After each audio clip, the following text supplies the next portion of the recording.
My name is Lisa Armstrong. Thank you all so much for joining us. I'm not sure when I cut out, so I'll start over. I once upon a time studied abroad, so have, and am a world traveler. So those are sort of my credentials. I also once helped my mom save a ton of money based on what advice she was getting from someone else for a incredibly pricey international ticket. So hopefully those credentials will be enough for you all.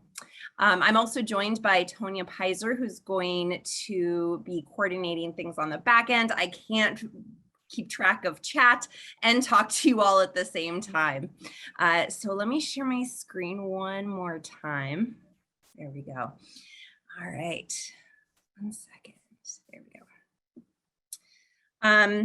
And as I was saying previously, today we're talking about how to book a flight. We were not going to be talking about what to expect at the airport or even on the plane. We might dip our toes a little bit into arrival day details, but only because that impacts your flight decision.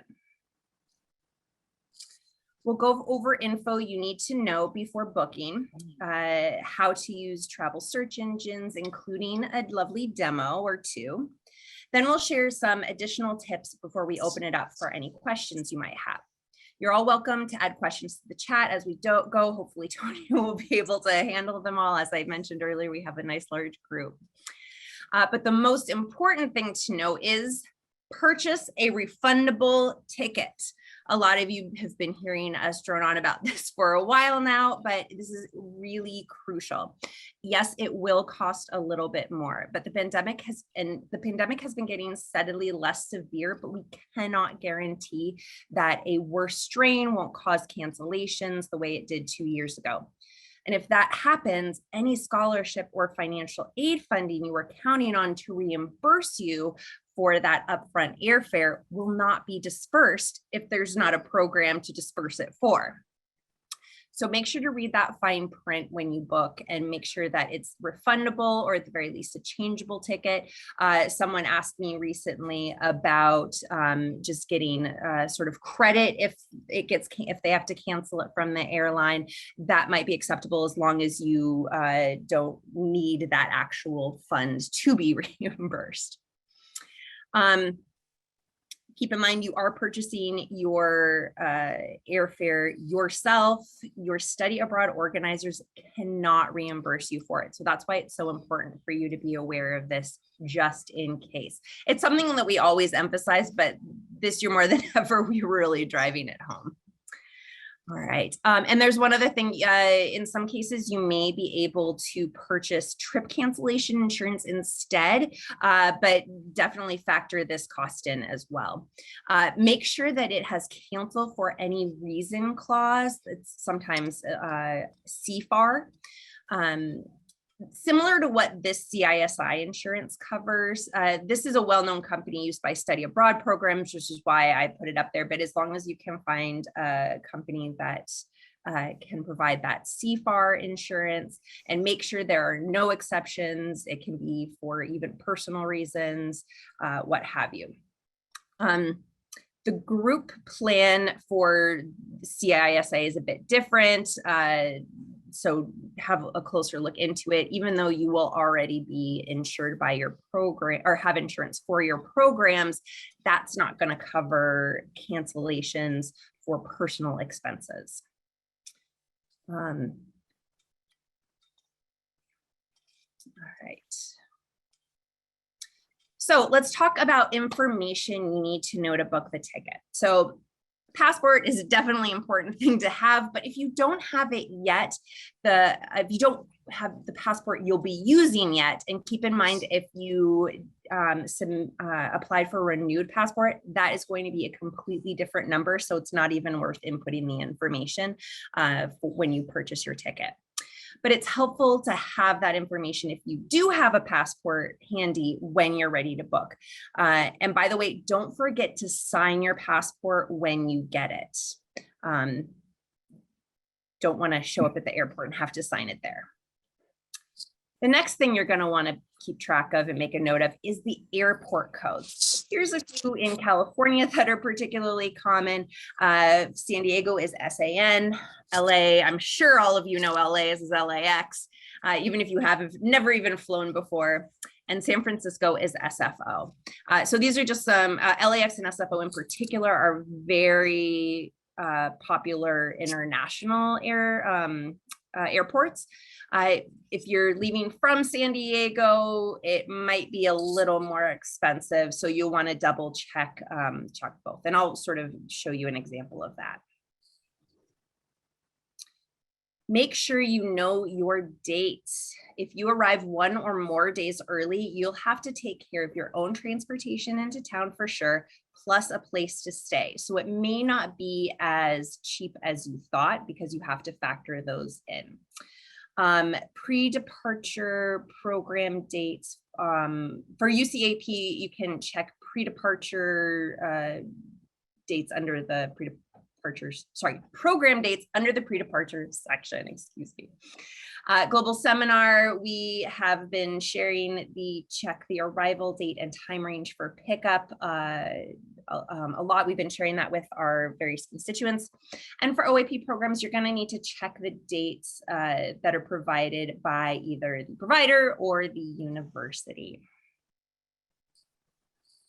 There are a ton of different websites for you to search, and they all pull from the same database of information. So you aren't really going to see too much variation, although there are some airlines that don't post or make those available on these various websites. So in some cases, you might need to go directly to an airline to check what their fare is. The one that comes to mind fastest is Southwest, but you're probably not flying them for international trips anyway. Keep in mind that these are likely to give you the cheapest fares, which are rarely refundable. Within the airline, they might have a little bit more nuance and variation. This is just one tiny example from an airline for the same flight. And you can see, depending on what is included, they have slightly different costs. So the nicest is the economy flex. And this is all within economy. We assume you aren't going to be traveling business or first. If you are, congratulations. If not, cross your fingers for an upgrade, but don't assume it. So you can see that Economy Flex includes a refund without the fee, which is what you're going to be looking for. Whereas the other two, while they do include, for example, a checked bag or a carry-on, they don't include that refundable option. Also, if you hear some meowing in the background, that is my cat Achilles, who's very mad at me for not paying any attention to him. All right, let's look at some demos. This checklist is really just for me when I come back to make sure that we have, that I've covered everything I need to. Are you guys still, Tony, can you confirm, are you still seeing the demo screen? No, I'm seeing the file server. Oh, that's not great. Files. All right, let's try that again. It's disappeared.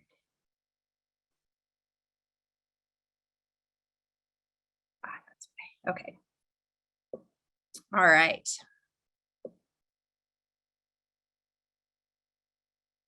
All right, so one of my favorites is kayak.com, so that's what I'm going to use. But as you saw, there are so many different ones for you to choose from. All right, so let's say you are just going to be staying in San Diego right up until your departure. So first you want to do is search San Diego to Paris. And my first study abroad was in Paris, so that's the one we're going to search. So if you have the option, you can actually just search Paris all airports. So remember I mentioned that the airport code was important. There are some locations out there that have multiple airports. Domestically, you might think of Chicago first or New York. Even San Francisco has Oakland right across the bay. But Paris is a big one because they are very far apart. And if you have airport pickup at Charles de Gaulle or CDG, but you have booked your flight to Orly, ORY, you are going to be finding your own way to your housing check-in. All right, but let's say you have a little bit of flexibility, so we'll click that. I'm going to sort of base this off of the global seminar program dates. And so for that, you're likely to be leaving on the 25th to arrive on the 26th, because the flights are usually roughly 10 to 15 hours, depending on where you're going. And with time zones being what they are, you're usually leaving a day before. If you are crossing the international date line, you might be leaving 2 days before. So double check that information. I'll show you where to do that in a second. All right. And so let's say you've decided to return home as soon as the program ends. A lot of programs are usually, you don't have to go home. You just can't stay here in our housing. So if you decide to travel, you can factor that in. But for now, let's just take a look at the exact program dates. All right, and it'll take a little bit to search, and don't freak out at whatever comes up first on Kayak. It's usually some additional ones will bring it down.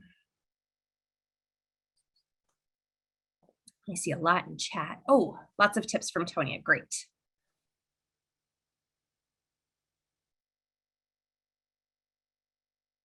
All right, it's still loading. While it continues to load, let me point out some of the parameters you can play with on the left, usually the left-hand side of any flight or of any search engine. So they have a few recommended filters. Feel free to just click on those nice and easily. For any international flight, you're very likely to be granted at least one check-in bag from the US, but again, confirm that in the details. I don't necessarily think you need to filter for it here though. If you are not somebody who wants to stress out about a number of different connections, you might want to select only one stop. If you're flying from a larger airport, you might even be able to select nonstop, but keep in mind, those are also usually more expensive tickets.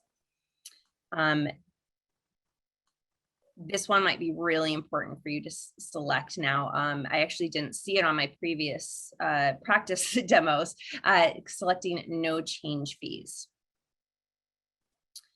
I'm not going to select it yet because I don't want to get too far in the weeds in this search. But you can also, you see here, select where you want to land. I'm not even sure what BVA is. I think it's a very small airport. Didn't even pick up anything for you to land at. One of the reasons I like Kayak, especially if you are, if you have a specific arrival window that you, in order to get pickup, thank you for muting. Everybody, please make sure your microphones are muted. You can actually adjust that here. So you can either focus on takeoff from San Diego or landing at Paris. So you want to arrive, oh gosh, pickup, it doesn't start, maybe doesn't start that early, so you don't want to arrive quite that early, but you also don't want to arrive at Tuesday at 6:30. Sometimes there are really long itineraries that you want to avoid.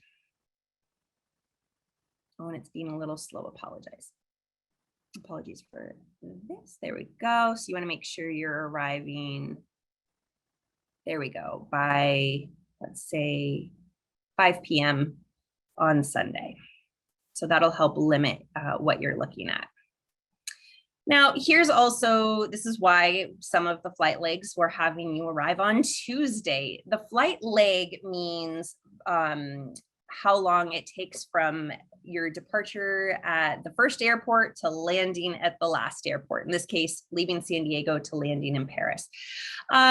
57 hours is a long time to be traveling, so you might want to reduce that significantly.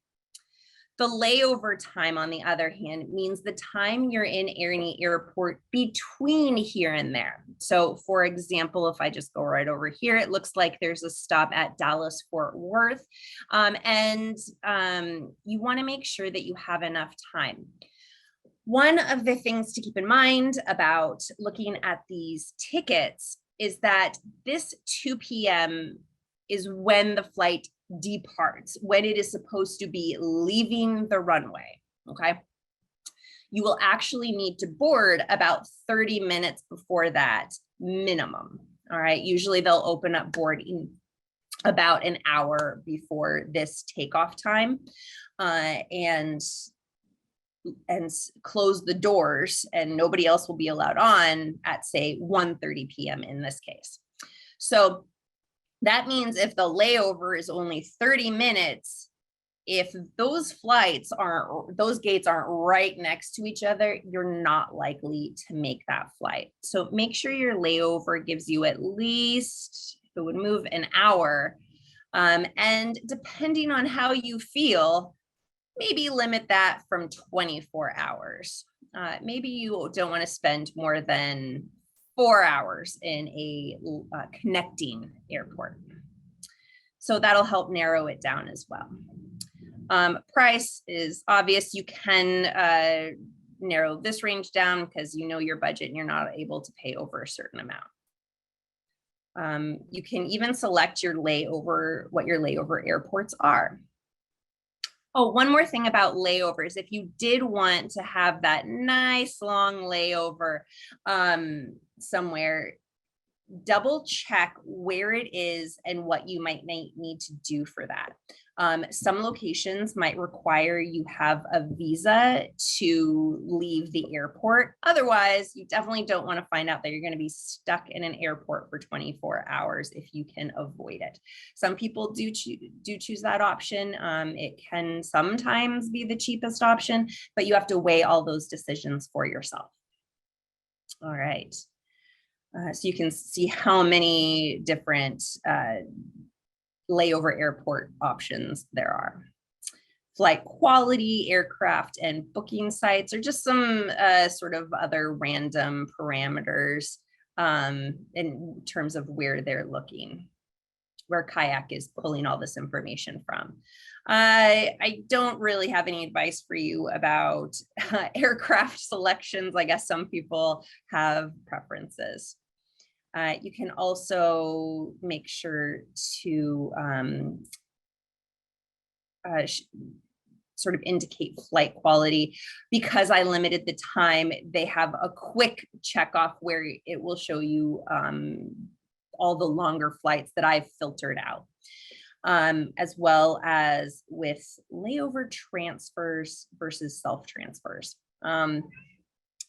So a self-transfer will mean that I believe that it's potentially different airlines. I'll see if I can find an example of that. Basically, sometimes the search engine, the Airfare searcher, will put together these hacker fares where they're pulling a flight from airline A as well as airline B to get you to Paris. And so that's considered a hacker fare. It's sort of working the system a little bit. However, if that first flight is delayed, you have no recourse if you miss that second flight. And so that's a self-transfer. Whereas with a layover transfer, it means it will be on the same airline. And if they're late, if the first flight is late, then the second flight, they'll help you figure that out. Otherwise, you might just have to book a new ticket. You still want to make sure that there's a decent amount of time for that layover, just because to increase the likelihood. You can even have a look at airports and see where the likely gates are going to be, but that is getting into the weeds a little bit more. I recommend probably even, especially if you're going from domestic to international, an hour and a half would be, even if not 2 hours, would be better. All right, so let's see, we can, so this is the best. They selected it based off of a couple of different parameters. The quickest you can see is over $2,000, but the best is and cheapest is $1,349. And you think, well, that's still a little bit pricey. So you're in Southern California. Let's see what the cost is going to be from LAX for the same dates.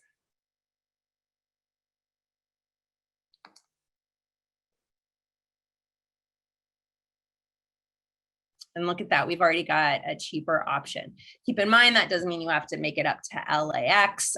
So make sure you have the means to do that. It is not the easiest airport. You may want to arrive extra early for that, particularly if you have to deal with traffic first. But maybe you have a friend in LA and you can stay with them and just Uber there. And that'll be a little bit more straightforward for you.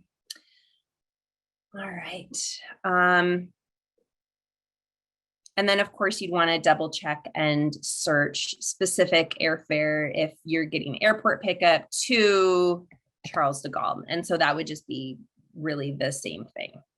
You can also on Kayak indicate whether you want exact dates or you can go a day before or after.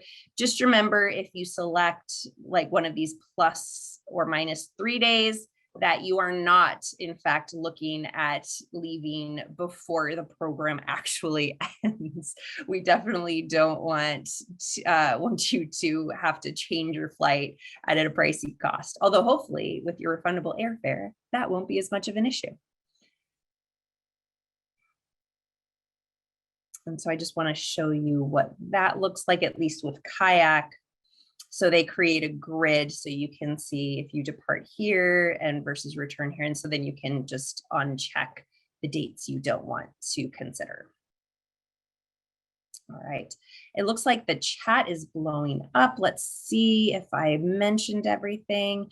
I believe I did. Oh, for layovers in particular, when you're booking your flight or focused on your flight to return back to the US, you will have to go through customs on return. So if your flight is from Paris to, say, Philadelphia, you have to go through customs, collect your baggage, and then recheck in. Now, some airlines make this really easy. Some airports, I should say. Some airports do not. Some airports make you leave entirely and check back in, go through security with everyone else checking in for their first flight of the day. So definitely give yourself a little bit more time on that return layover if it's in the US. If you do have a late flight, you can also ask flight attendants and airline staff for their help, again, assuming it's all on the same airline. All right. But the most important thing is to purchase a refundable ticket.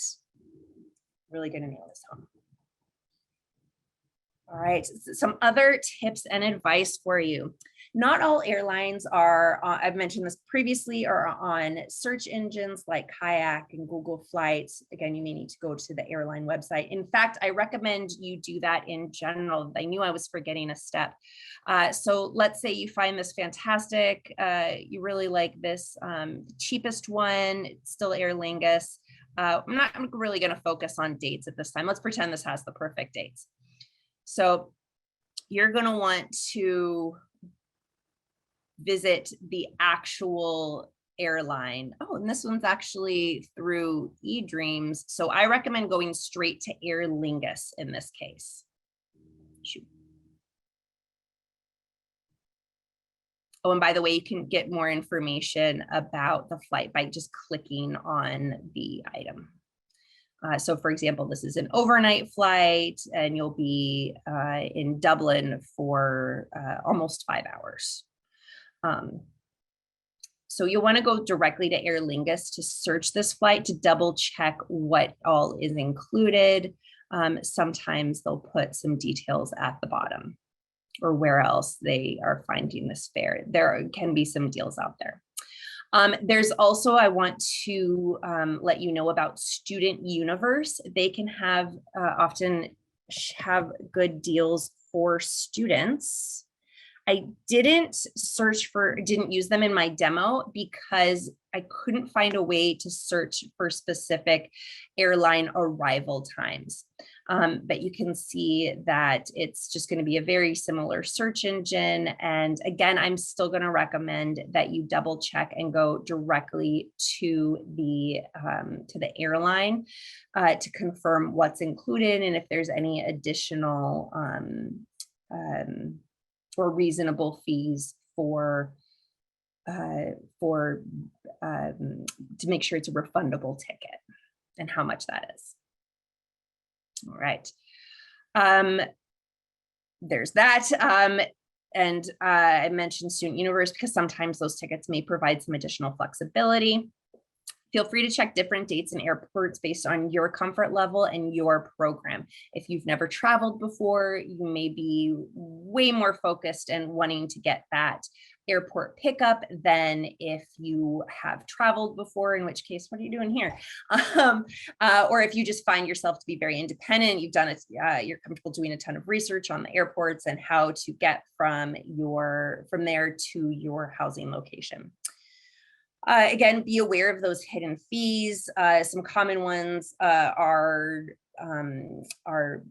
your luggage, although again, usually that's included, but double check. Some of the discount airlines will also charge you for a carry-on, as well as if you want to choose a seat ahead of time, which for a long flight, I highly recommend. For me, it's the aisle, for me, it's actually the window, so I don't have to get up for other people. For others, it might be the aisle because they don't want to have to make other people get up, for example. Whatever it is, nobody wants a middle seat. Let's see, check airline reviews for airlines you're unfamiliar with. A couple even came up when I was doing my demo search that I'm not 100% familiar with. But there are so many out there, we can't possibly give you advice on which is best, which is nicest. If you make a mistake, you can usually cancel your flight within 24 hours in the US. So just double check all those details, but then still be careful. Hopefully you won't have to do that. If you're not flying into the main airport, is it for your final destination? Consider whether ground transportation is expensive and would it be cheaper not to fly? Sometimes flying into a very large airport. For example, we had a smaller program in a city called Weimar in Germany, and there actually wasn't an airport available for it. So students would fly to, I believe it was Berlin, and then take a train. So that might be an option, even if there is an airport for the smaller town, that you can utilize some ground transportation. All right. And I know there's a lot of you out there who would love some travel buddies. So if you already have a group site, such as the Global Seminars, make sure to share your flight plans with the group there, and try and get everyone on board for the flight that the really well-priced flight you found. Usually there's going to be a couple of groups. Some will be going via LAX, some via San Francisco or Oakland, and then, for the Southern and Northern California differences. And then there's going to be some students who are coming from all over the country or all over the world. So just make sure to be inclusive of everybody and not create a clique of just your airplane group. If you do not already have a group site, please ask an advisor about getting in touch with other student travelers. At the end of the day, the backup you can do is create your own group and ask them to share it, ask an advisor to share it with other students. But they might be willing to just share that information anyway. All right, but what's the most important thing? That's right, to book a refundable ticket. Oh, you've all learned so well. I'm so glad. Oh, and one last thing before I forget, due to the cost of travel, I'd also like to recommend you consider offsetting your carbon footprint. There's a lot of resources to do that, and I believe we have some on our pre-departure website, so you can check there for more information. In fact, let me pull that site up for those of you who haven't already visited it. This isn't it. This is just how I'm getting there. But under students on the Study Abroad website, go to pre-departure resources, and we all have our own, so those are first.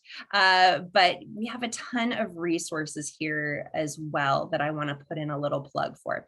And this is, by the way, where this recording will be hopefully by next Monday. All right, there are 57 comments I've missed in chat. So if Tonya hasn't managed to answer all of them, or Tonya, if you have any you'd like me to discuss for the whole group, please let me know. I wonder if we could talk about round trip versus one-way tickets. We're recommending round trip, one, because it's usually cheaper, and two, for immigration purposes, often the country will like to see when you're leaving, so that there's no question that you're going to stay there longer than 90 days or whatever it is that you're allowed to stay in the country as a tourist. It's not absolutely required in my understanding, but I think it's recommended. Lisa, would you like to speak to that? Yes, I would say it's the same. I will also add that if you are just uncertain about whether you want to stay longer beyond your program end dates, then that is another good reason that, or another bonus for having and making sure you book that refundable ticket or insurance that will allow you to make those changes without too much expense, if any expense. For global entry, I'm going to recommend, if anybody's interested in global entry, which can make things easier, one, when you're going through US-based TSA pre-check, as well as when you're coming back into the country, it can make things a little bit easier. There's sometimes a shorter line when you're going through to check in with Border Patrol. But that's sort of beyond our scope here, so I'm going to recommend that you sort of just Google that and figure out how to do that. I have it. I found it very worthwhile, but if you're only planning to go abroad once and come back, then maybe you don't feel it's as worth it. It's not going to help you out much while you're abroad. Okay, there's a lot of question about who's doing what, which program. Global entry is basically, by the way, just a something that the US set up to make it easier for frequent travelers to be sort of pre-reviewed that they're trustworthy people, and so it'll be easier for you to come back into the country. Their systems don't have to go through as much of a background check on you, Yeah, for lack of a better I know word. my mom Trina, has would like the you mind United muting card yourself? at least. I think we have JetBlue as well. Right.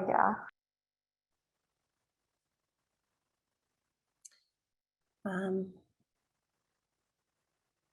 Yeah, we have a suggestion here about a multi-city trip. That's definitely an option. So if you go here, it gets a little bit more complicated, but it definitely is possible. If you are someday, when you are true world travelers and able to take off enough time, you can book a round the world trip, but let's not delve into that too much here.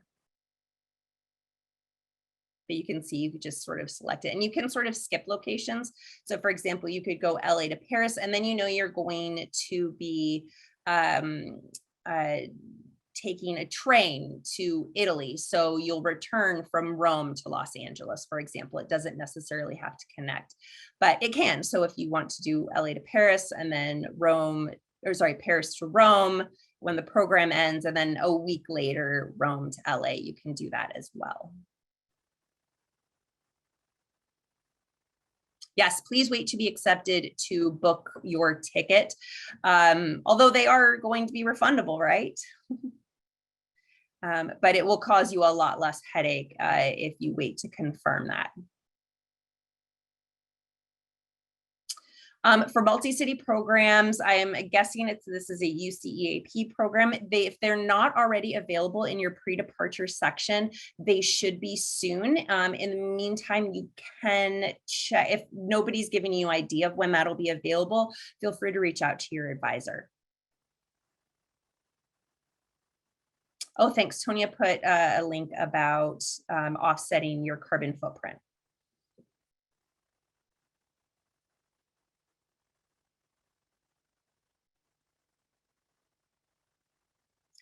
I'll try to save all of these links that everybody is sharing as well, and add them to the description on the YouTube video that we post.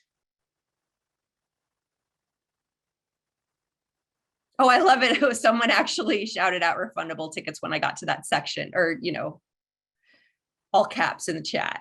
Thank you. All right, what else have we got? Check with your program advisor about visas directly. This is a very general meeting, so we don't want to get too far into whether or not you need visas. It could also depend on what your nationality is. Not all participants are US citizens, and so some of the other nationalities need visas, some US citizens need visa. We'll get into that later.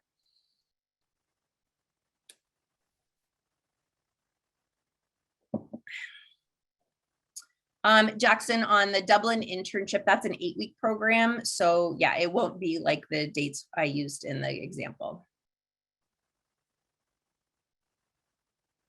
Oh, and I'll double check which dates are posted for you.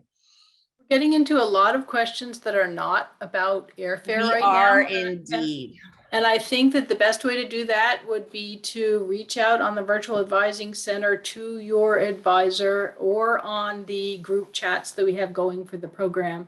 And we'll give you individual advice about all of those.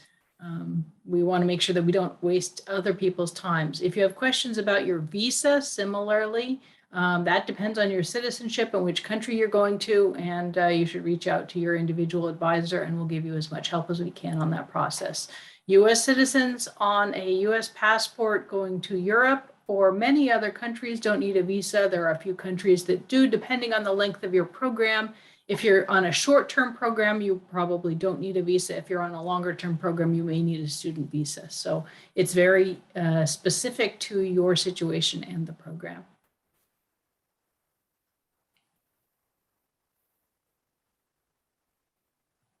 All right. Are there any other questions about searching for airfare? You mentioned economy flex. What's the difference between that and economy and a premium economy and all those other options? Great question. All right. So again, this is just one example of how one airline breaks it down. They're all going to call it something different. Sorry, Lisa. So you need to look at the wording for your particular airline. Thank you. Go ahead, Lisa. What Tonya said. So for example, the sort of most basic economy flight includes these limited things. If you go up a notch, maybe you get these items, plus you get to select your seat. And then maybe there's economy flex, and that is going to include the refundable, make sure it's a refundable ticket. I think a really common one domestically is you might be also able to get a better seat, which would basically be a bulkhead, which is the front of the section on the airplane. There's usually a little bit more leg room, or same for an exit row. There's a little more leg room. Sorry, emergency exit row, I should emphasize that. So it really varies from airline to airline about exactly what's included. You just have to sort of do a little bit of checking. I just use this as a sample to highlight that there's those nuances. Thank you. We are happy to follow up with you individually if you need more help about booking your flight. We meaning your individual program advisor. So if you're a global seminar student, it will be Lisa or me. If you're an EAP or OAP student and you don't know who your advisor is, you can check with the Study Abroad front desk and they'll tell you who your advisor is and you can get individual assistance with flights. And in general, just reaching out to us on the Virtual Advising Center. If you didn't already know, you should be able to, you can select topic when you create a message in the back. And so you should be able to select either study abroad if you're doing EAP or OAP, or study abroad - global seminars if you are a global seminar participant. And that way it just gets routed a little bit more quickly to us and doesn't go through your college advisors. Another question I had is you mentioned layover transfer versus self-transfer. Could you go over that portion one more time, please? Sure. That I think might be more of a kayak term. So basically it's just, do you have to figure out the transfer and are you switching between airlines, or is it one package, same airline, no hacker fare, where they'll support your transfer? Yeah, I could add to that. If you are booking on a single airline with several stops, usually your suitcase will be checked through to your final destination. And you don't have to worry about picking it up during the stops, and you won't actually go out of the secure area in the transfer part of the airport. You'll just stay at the gate. You won't have to go through security again. And that is much simpler on a single airline. If you are on multiple airlines, you may need to change terminals. If your first, the other difference is if you're on a single airline and your first flight is delayed so that you miss the second flight, often the airline will automatically rebook you on a later flight. But if you are on two different airlines and your first flight comes in late, that's your problem. You miss the second flight, you're going to have to buy a new ticket in most cases. So be very careful about those multiple airline flights, even if they look cheaper, because you will be responsible for delays yourself unless it's part of the same booking with multiple stops on a single airline.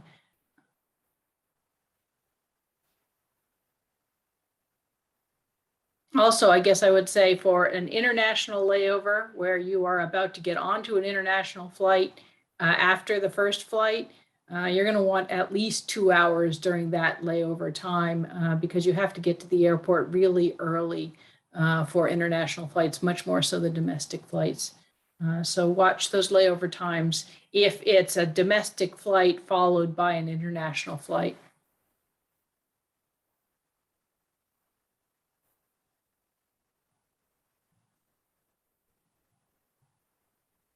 If there aren't any other questions, thank you all for being here. Lisa, did you have any other closing? I do not. Just thank you so much for joining us. And what are you going to do? That's right. Book a refundable ticket. Good job. Bye, everybody. Thanks for being Bye. here.